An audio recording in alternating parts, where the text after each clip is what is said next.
good evening, everyone. Welcome to the Exquisite. I am Wendy, your host.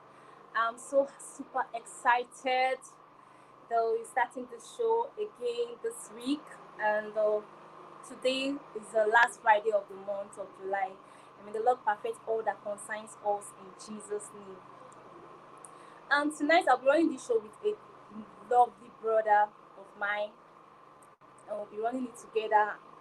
And today we'll be looking at the topic titled Temperamatrix. Our topic is titled Temperamatrix. And this brother is coming from all the way from Imo State, away precisely. His name is called Oracle Ifeanyi.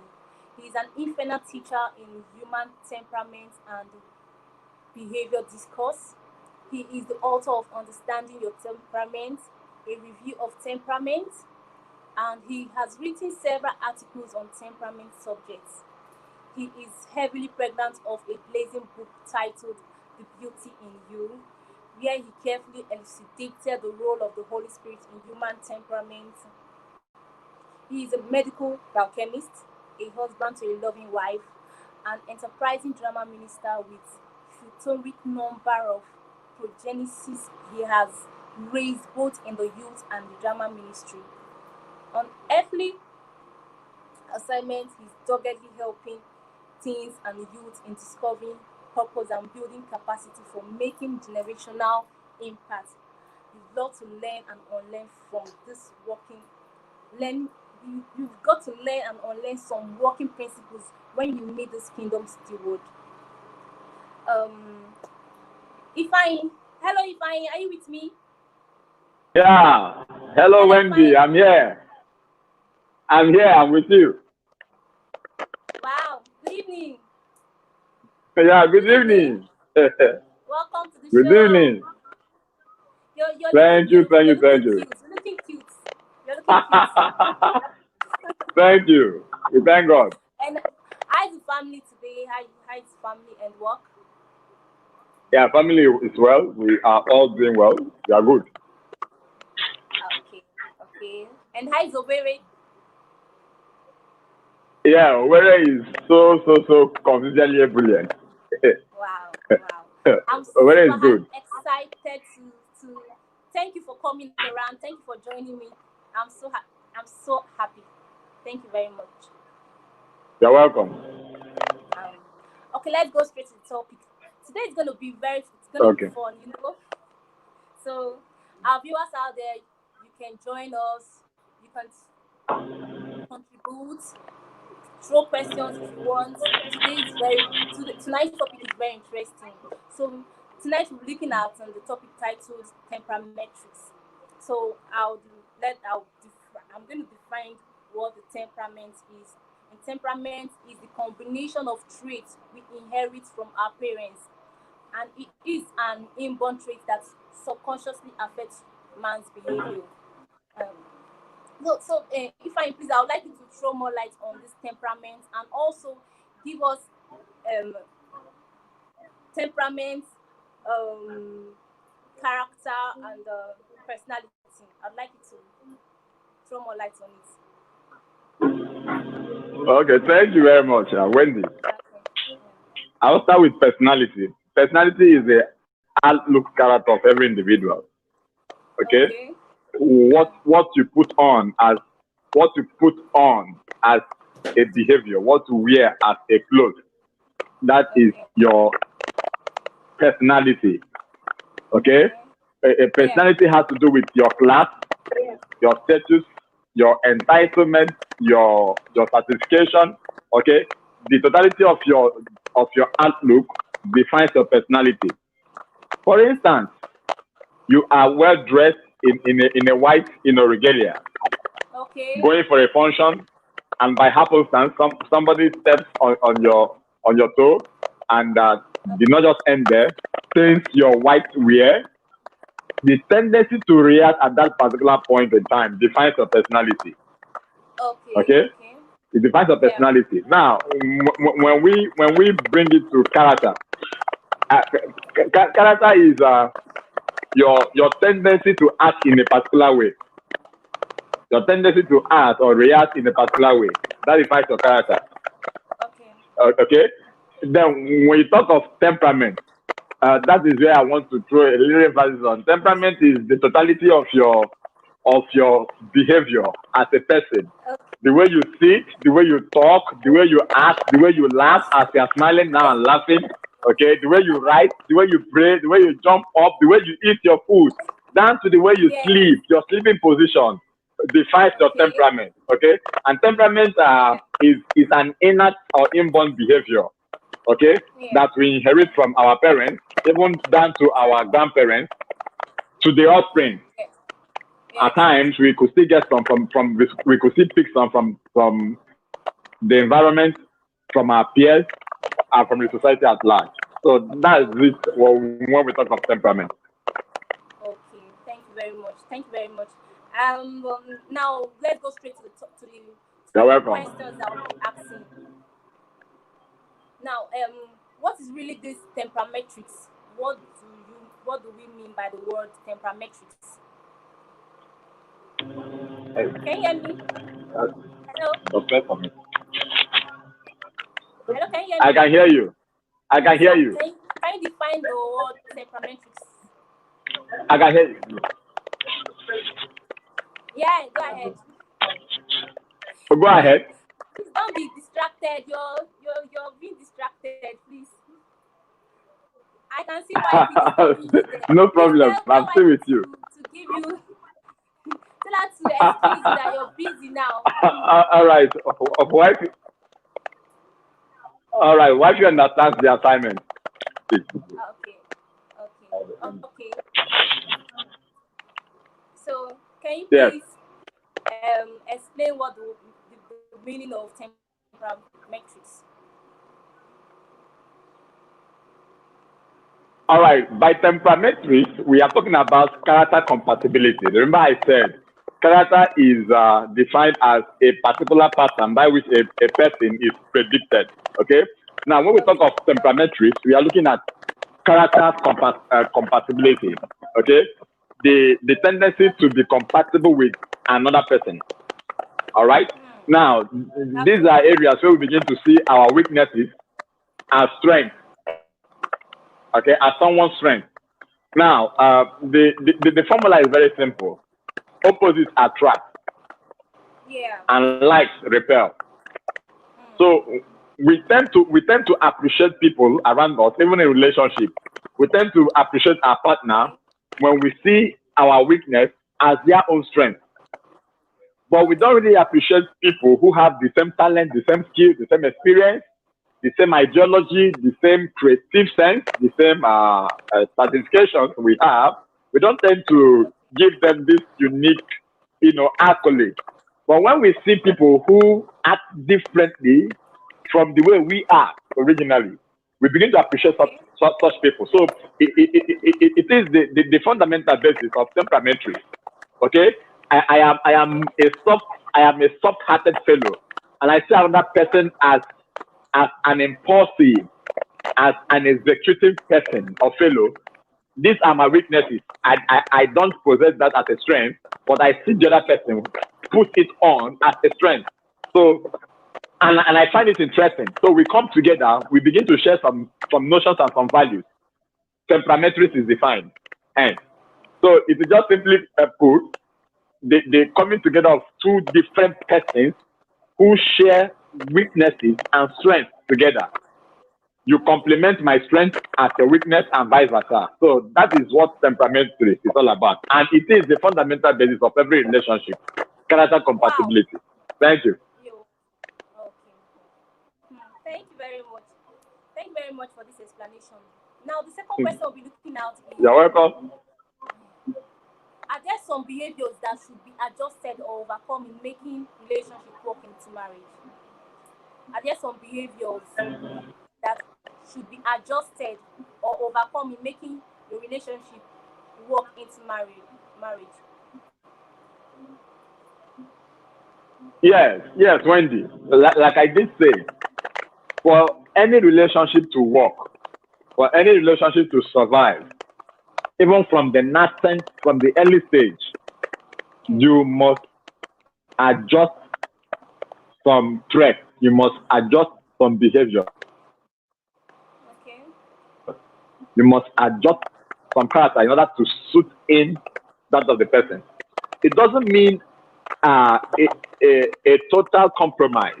No, it doesn't mean that. It doesn't connote putting off your tendencies just to please the other person. No, it doesn't connote that. But there are behaviors that even within ourselves we know they are not too good. We trust in God to really help us in such behaviors. And you have somebody who does not really, fit in with that very behavior and who may not really like it. What do you do in that relationship? You begin to work on yourself. Like you are an aggressive fellow, like Mr. Choleric. You are very aggressive. Okay, you are just easily angered, and you have somebody who is this soft and calm. Okay, Yeah. you don't put on, you don't continue with such a choleric temperament because it will kill the relationship. Okay, Yes, you are exactly. working with a soft-hearted fellow, and you are this aggressive person. No, what you need to do, you begin to learn the formula of tolerance. Begin to learn the principle of tolerance. Okay, you don't shout, you don't yell at an easily provoked incident. You could hold yourself and tell yourself, if I calm down, or if I calm down, you can achieve this. Just calm down, just calm down, just calm down. Although the situation is not too good, but just calm down, just calm down. Yeah. Okay? If you work on yourself to that very extent, then believe you me, you obeying the principle of calming down, even as a choleric, is just promoting your relationship to the next level. A lot of relationships have crashed. A lot of relationships that actually have wonderful beginning just Yeah. end up, in a dismal situation, just Yeah. because you have not adjusted that ugly habit, that ugly character. So Yes. it has really, marred a lot of relationships. Most relationships, when they started, were anticipated to end in marriage, but because there was no character adjustment, Yes. it become a nightmare, become a fantasy. So a place of character adjustment is very pertinent for a relationship to grow. Okay. Thank you. Thank you very much. Thank you. Thank you very much. Thank you. Now we're looking at another question. How can how can spouse manage their emotions? Thank you. Like, Mm. how can spouse manage their emotions?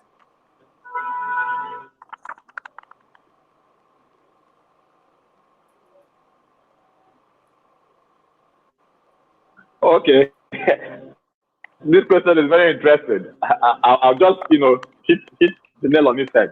How can spouse manage their or couples manage their emotions? It boils down to understanding your temperament and the temperament of your partner. Okay, you cannot really manage the emotions of your partner if you don't know his or her temperament. All right. Now, Exactly. in temperament blend, we are told that it's expected you complement the primary of your spouse with your secondary, Yeah. and vice versa. Now, what do I mean by that? When you have a spouse, for example, who is a sanguine and who is easygoing, lively, disorganized, playful, forgiving, and caring, okay? And Example you. you know Example that you. he is disorganized. He doesn't really give He doesn't really give good time in organizing the bedroom, washing the dishes, taking care of his properties and belongings. Okay, that Yeah. you've understood your partner. Now, what you need to do. Those areas are his weaknesses. Now, you put up a melancholic temperament. Now, before I continue, let me add. Every individual has these four temperaments: the choleric, the sanguine, the phlegmatic, and the melancholy. Okay, but two predominate. One being the primary and the secondary. Okay. Now, if your partner is a sanguine and is very excessive with things, plays a lot, and 100%.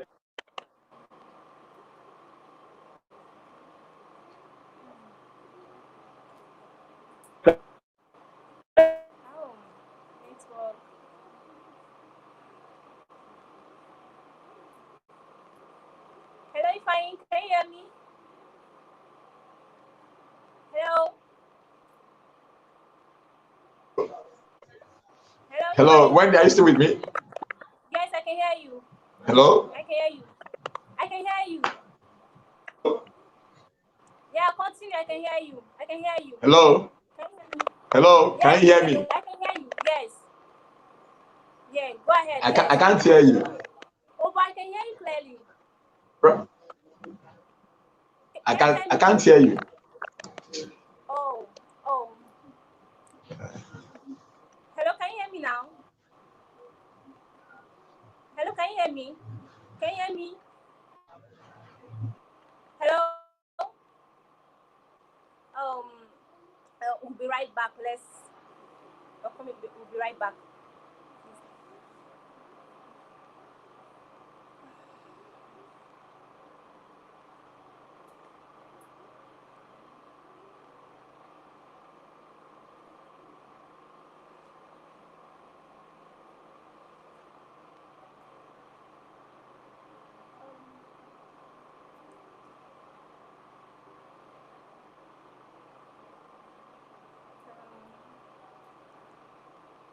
Hello, Ifeanyi.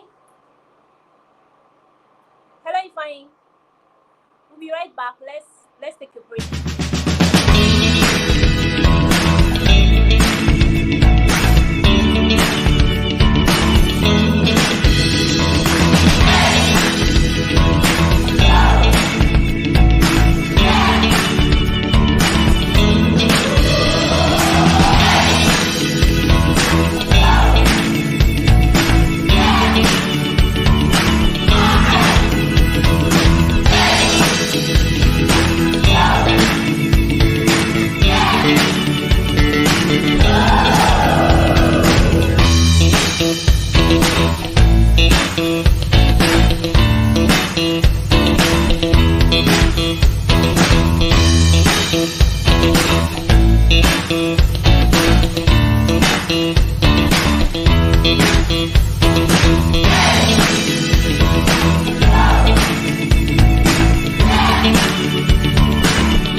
That's fine.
Oh, welcome Yes. back. Hello, everyone. Yeah. Wendy, so sorry for the bridging transmission. I'm so sorry. All right, no problem. Okay, Uh, so okay. can we continue our discussion? Is that, can I what? Can we continue? I asked you a question. Okay, let's move to the next question. Yeah. No, the last question. Like I said, Yeah. managing your partner's emotions all boils down to understanding his or her temperament and tendencies. Okay. Okay. If you know his or her weaknesses, you'll find a way to bring in your strength to complement it. But that does not mean that your partner will always remain in his or her weakness. Okay? Okay. When she is this fearing fellow, she's easily touched. Okay, and she cries a lot. Okay, like phlegmatic, who are easily moved with emotions and they cry a lot. Then you must be this sanguine that be very romantic. Okay, it's very romantic. You always provide a shoulder to be, to have them lean on it in times when emotions fail them. Okay, when you have a partner who is super excited, okay, who is always playful and super excited, like the sanguine, you can tame his emotions by giving him the principle of organization. Okay, when the spirit begins to come high, you begin to talk to yourself. Like Wendy, you're about to spoil things. Calm down. You're about to spoil things. You're about to cross your boundaries. Calm down. Retreat. Okay, these are ways, okay, to complement with your partner's emotions. And I tell you, the relationship keeps moving from one level to the other. Thank you. Thank you very much. Now, you're welcome. Do we have biblical proof of some Bible characters who have temperament issues? Do you have what? Do we have biblical proof of some Bible characters who have temperament issues? Of course, we do. Let's take the account of Moses. Moses was a meekful fellow. He was a meekful servant leader who is touched by the infirmities, by the plagues, by the pain of his follower or subject. He is meekful. By virtue of that, he is a phlegmatic by primary temperament. But we had issues, or rather, he had issues with God and with the end career of his ministry because of his secondary that he was unable to tame or to adjust. And that secondary was a choleric. Okay? He is a phlegclaw. When God instructed him, when he got the pressure of his subject that they needed water, they were thirsty and they needed water, God instructed him to use his staff to strike the rock just once. Out of anger, he struck more than once. And you know what that cost him? He could not enter the promised land. Remember, a man that has battled for years with the children of Israel could not make it for the promised land because of his aggressive temperament. Of course, that boils down to his secondary temperament. That's the choleric nature of Moses. So he did not enter the promised land. Let's take the account of David. David was a Melsan, a melancholic and a sanguine. Okay? Wow. He is very articulate. He is very thoughtful. For every war David, went for, he took time to make a geographical mapping of the place he was going to war against. He took time to study the culture of the people. He took time to know the strength, the agility, and the physical, state of his, soldier. That's a melancholic, king, David. But his secondary came in. At every point in time, David failed God. At every point in time, David disobeys God or sinned against God. He goes penitent. He goes remorseful. He goes sober. He is not this haughty or, shoulder-raising fellow. He is very penitent. He's very remorseful at every sin he commits. And that is why God will forever call him a man after my heart, because of his penitential, heart. And remember what the Bible says, that a broken and a contrite heart the Lord does not despise. So when we come penitent, when we come remorseful of our sin, the Lord will forever overlook and give us a second chance to make it right. So those were the accounts of David. Looking at so many of them, like Jeremiah the prophet, Jeremiah has the temperament of a phlegmatic. Of course, the Bible describes him as a weeping prophet. Okay? Remember when you studied the account of Jeremiah, he never wanted to move into, that prophetic ministry. He was scared. He was very scared of what to say. He was very scared of how to meet those mighty men until God empowered him, until God strengthened him, strengthened his weak, phlegmatic disposition. Okay? He became the speaker of all. And I'll keep counting and keep counting. Jonah, the same thing. Jonah is a man who you don't take his yes as yes. You don't take his yes as yes. When he tells you yes, make sure you end with him at the no as an answer. Okay? Jonah, by temperament, is a fluctuating fellow. Okay? He has the two basic temperaments under extroversion. He is a sanguine and a choleric, so he's a sanclaw. He plays with God. He thinks he can deceive God. Okay? Then he goes his own way. Then when he eventually accepts to do that God has sent him to do, and he will come with a condition with God that if I do this, then you must do this. And when God does not end up doing that which he expects God to do, he begins to yell at God. When you read the end chapter of Jonah, you know that Jonah blamed God for not destroying Nineveh. Because when he preached, as he eventually went, God saw the remorse. He saw the penitence of the people of Nineveh, and he forgave them. But Jonah questioned God. Why did you do that? I thought it was our plan for you to destroy them. So we saw that sanguine and choleric temperament in Jonah. A lot of them. Paul is one of the scholarly apostles we have, even till date. And that temperament tells us how powerful Paul was. Can I shock you? The disciples were busy preaching to all cities. But Paul was one that nobody preached to. Paul was arrested by God himself because they were scared of him. Paul was a tyrant when he was Saul. Nobody could approach him, not even Peter. Not even James, the head of the church then.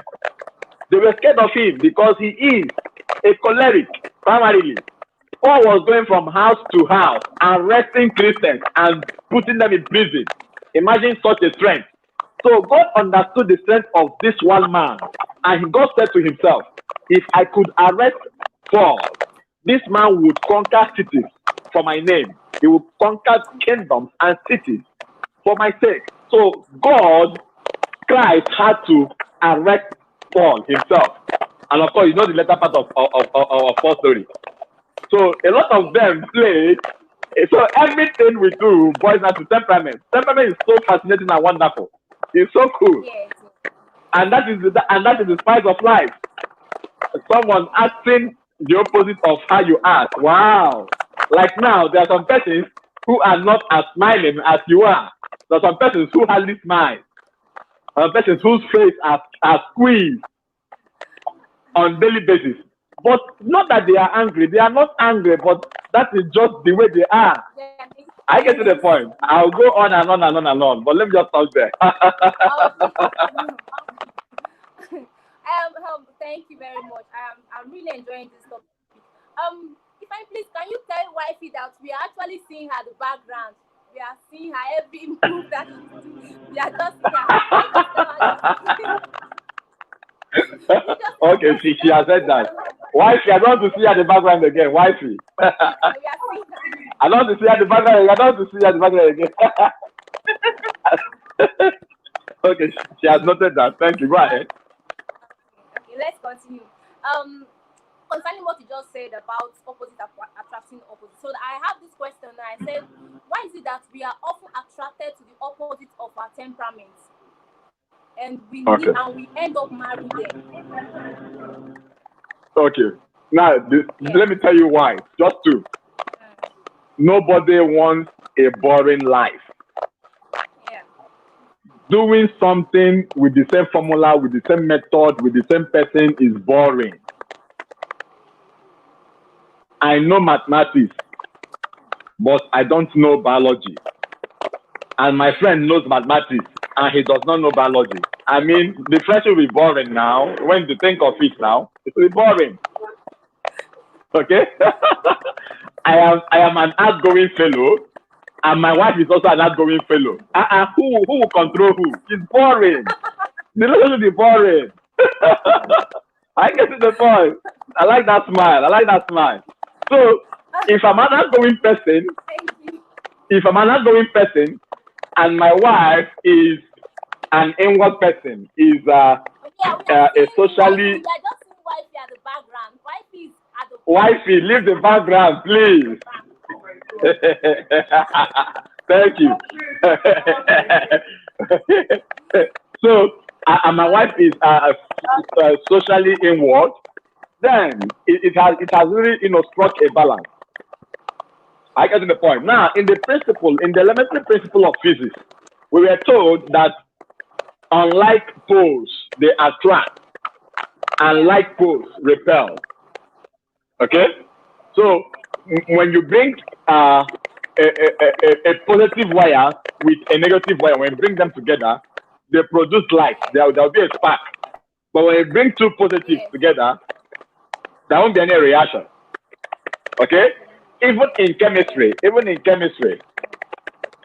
cations react with anions to form a balance, an equation.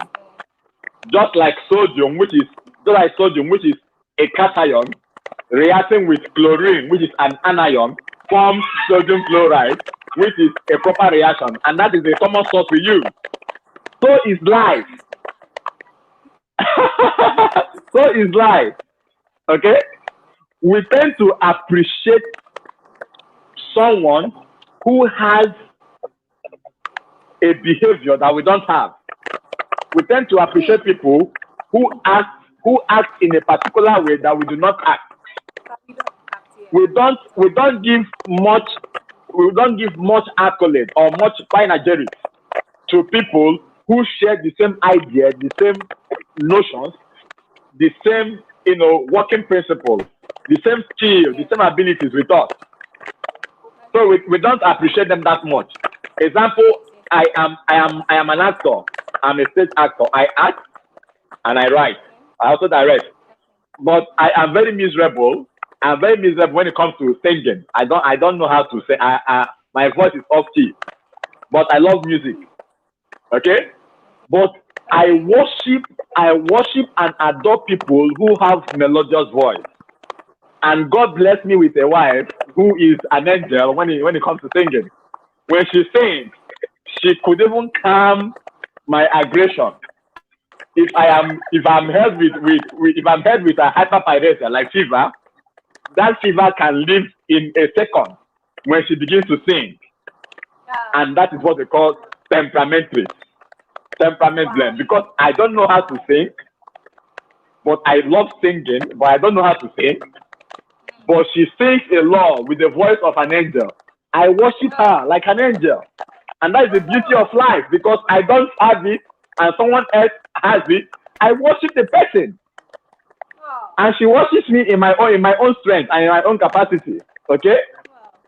So that's the beauty of life. So opposites attract. She is this inward fellow, so to say. I'm an outgoing person. And she appreciates me when I call her sweet names, when I remind her of how adorable as a woman she is, when I use sweet words as an orator, to describe her person. She is so enthused, she is so enthralled. Okay? And I'm so happy when she tells me, hey, you're crossing the boundary, you're crossing the leg, hey, come back. I'm so happy because I have her as my checker. I have her as my correction fluid. So life is balanced when you are in a state of ambiversion. You have extroversion, you have introversion. Then you are in a state of balance. Life is cool, you are good to go. And that is why every person wants the opposite as a partner in marriage. Okay. I can even tell you your primary temperament.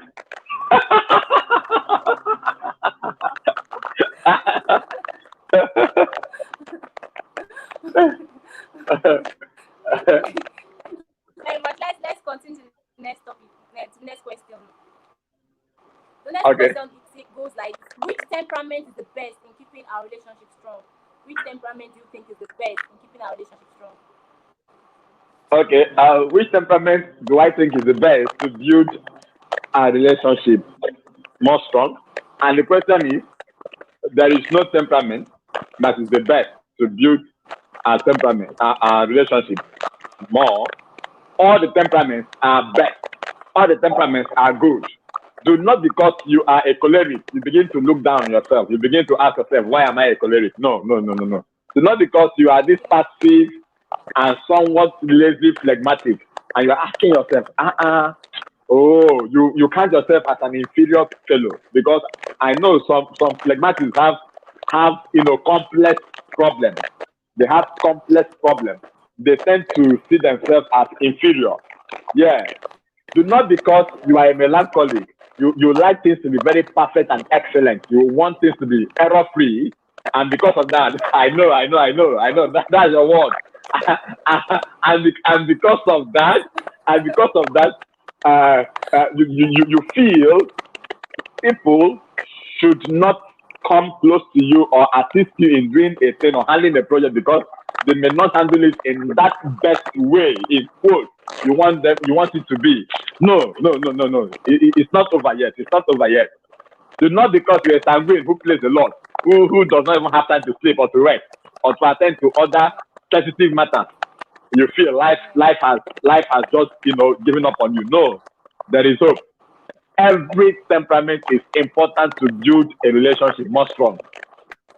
At times in relationships, we may need to take a harsh an immediate decision so as to prevent a failure or prevent, a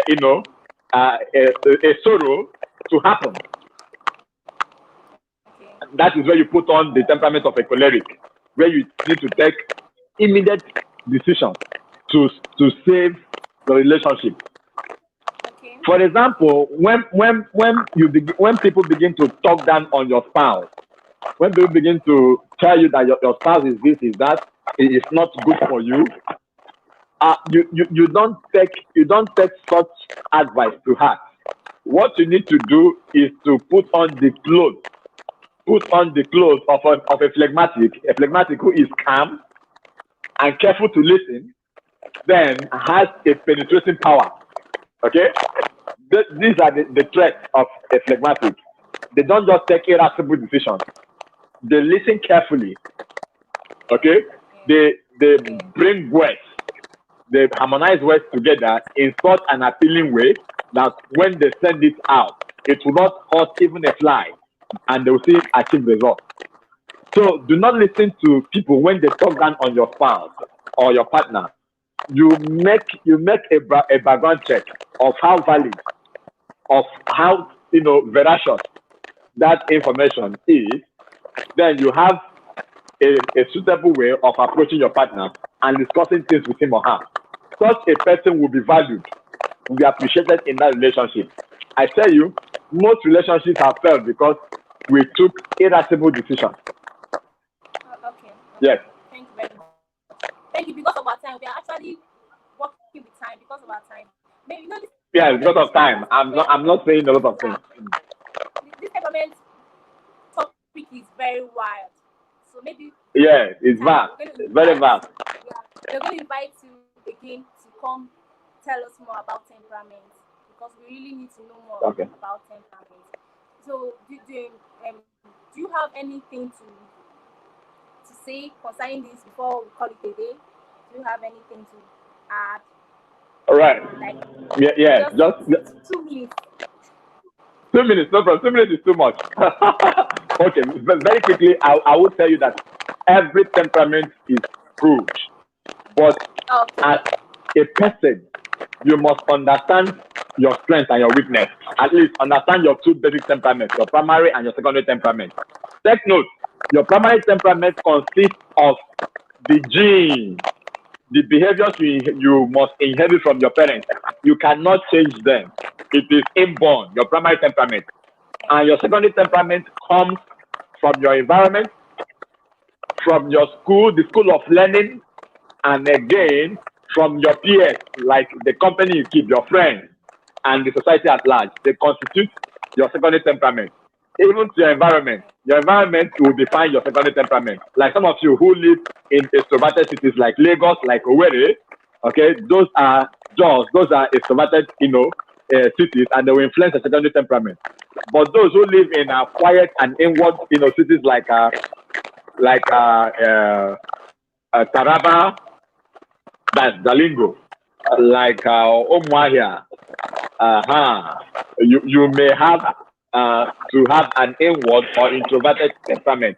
So temperament is good. You tend to appreciate nature. You tend to appreciate yourself, celebrate yourself, and modify your Thank weakness you so into much. strength. Thank you, thank you, thank you. Thank I you wish so you all the much. best. I wish you all the Thank you best. so much. Thank you very much. I appreciate you very much. Fine. Thank you for coming around. Yeah. We are going to see you some other time. We're going to invite you. So just get ready. All right. Anytime. Okay. Let me conclude by saying this. We have temperaments, whether we are born again or not. Every individual has temperaments. The primary advantage of learning about these four temperaments, which are the sanguine, the choleric, the melancholy, and the phlegmatic, is to discover our most pronounced strengths and the weaknesses that with God's help we can overcome our weaknesses and take advantage of our strengths. A spirit-filled temperament is a temperament that has allowed the Holy Spirit to take control of our weaknesses and help us be a better person. That is a spirit-filled temperament. I really want to thank you all for coming around. Thank you very much for coming. God bless you. Thank you. Let's do this next week. You can follow me on my Instagram handle, the Exquisite Wendy _21, or like my page on Facebook, the Exquisite, or send me a mail on the exquisiteoriented@gmail.com. Thank you. We are lovers, not haters. Thank you very much. Let's do this next time, next week. God bless you. Bye.